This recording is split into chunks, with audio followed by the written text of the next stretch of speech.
the Royals Rundown, powered by Royals Report. Welcome, everyone, to another edition of the Royals Rundown podcast, powered by Royals Report on the Nordcast Network. I am your host here, Evan Dickinson, otherwise known as Royals Reporter, to talk to you guys about all things Ready Royals, Lehigh Valley Phantoms, and minor league hockey in Eastern Pennsylvania. So the Reading Royals are opening up a weekend against the Wheeling Nailers, where it is a home-and-home, one game in West Virginia and the other game in Reading. So I feel like before we get into that, because I didn't make a separate video on this, but we do need to discuss the game that was on Tuesday morning, the educational game against the Nailers as well. And the reason why I didn't really make a separate video on it, because it felt like a nothing burger game. There were 2 goals in the game scored by Ryan Mashi and David Braziel, and that was it. The Royals were shut out 2-0 in that game. It was a very disappointing performance. There were a lot of penalties. There was a lot of physicality, a lot of fighting in that game for sure. But besides that, it wasn't that eventful. The Royals did not score a goal. They were shut out by Maxim Pavlenko, who I'm assuming they will see at some points here this weekend. But regardless, it was a nothing burger game and a nothing burger series that I feel like we don't need to talk about that much. So let's go and highlight the 2 teams that are in this series. So the Royals obviously coming off of, regardless of that game, it was a very good weekend, taking 2 of 3, 5 of 6 points against the Thunder and the Nailers. And overall, their team has been really, really good here through the season so far. Again, 8-3-2. They put up some really good numbers offensively. You have a lot of players who are contributing at a really high level, most notably highlighted by Carson Golder, 6 goals, 7 assists, don't laugh, for 13 points in 13 games played. He's been incredible. Also, Brandon Sagan, 12 points in 13 games played. Massimo Rizzo, 12 points in 13 games played. Those guys have been dynamic offensive forwards here who have really put up a ridiculous amount of numbers.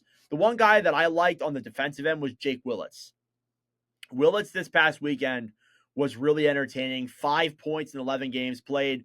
Scored the game-winning goal with just under a minute to go. He has been somebody who's been really fun with the Royals to watch this year. And again, even guys like Ben Meehan, too, who was really good offensively. You have Robbie Stucker there as well. You have guys who are getting offensive pushes here like Butcher, Haskins, the Frasca brothers. You're getting offense from these guys, and I feel like that's really important. So heading into this weekend, I would imagine we see a split. More likely than not is what I'm thinking here. Probably Petrozelli one game, and then I hate to say it, probably Peretz another. When you look at the Royals, they need to play Peretz. That's the biggest thing, and I feel like he's going to get some time here. He has to with the Royals. So he probably plays either on Friday or Saturday. We'll see what happens there, but I'm assuming he will play here at some point this season, or this year, this weekend. And I feel like that's your projections there for who I think is going to come in. And then you look at the Wheeling Nailers side. Again, they played Maine last weekend. They obviously won both those games.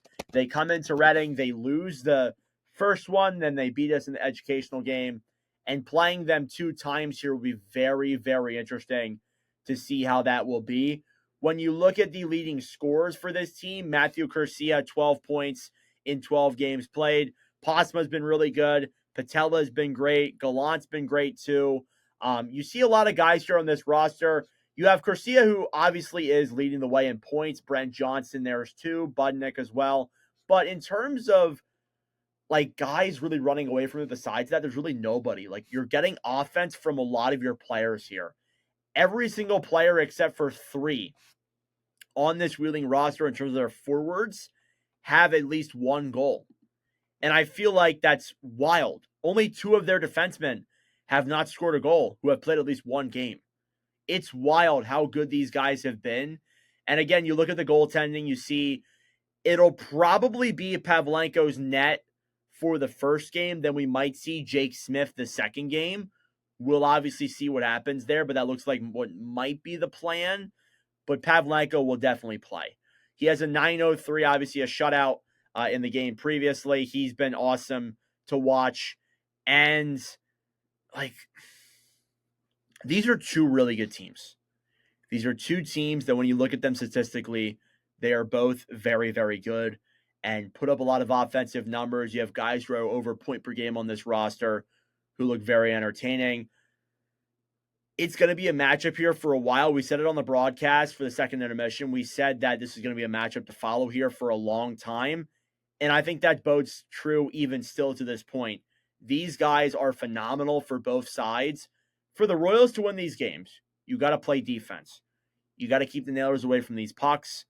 The games we've seen have been overall very, very close. I expect for that to stay the same, more or less here. It's been close hockey. It's been fun hockey playing against this team. I'm really looking forward to it. Again, you look at the standings here for both of these teams when you look at the overall ECHL as I pull them up here really quick. Both of these teams are towards the top of the ECHL in terms of standings. You look at the league overall, you have the Nailers in first place, 10-2. You have the Tahoe Night Monsters, who we probably will never see. The Reading Royals, 8-3-2. So it shows how these are the two best teams in the ECHL in that Eastern Conference.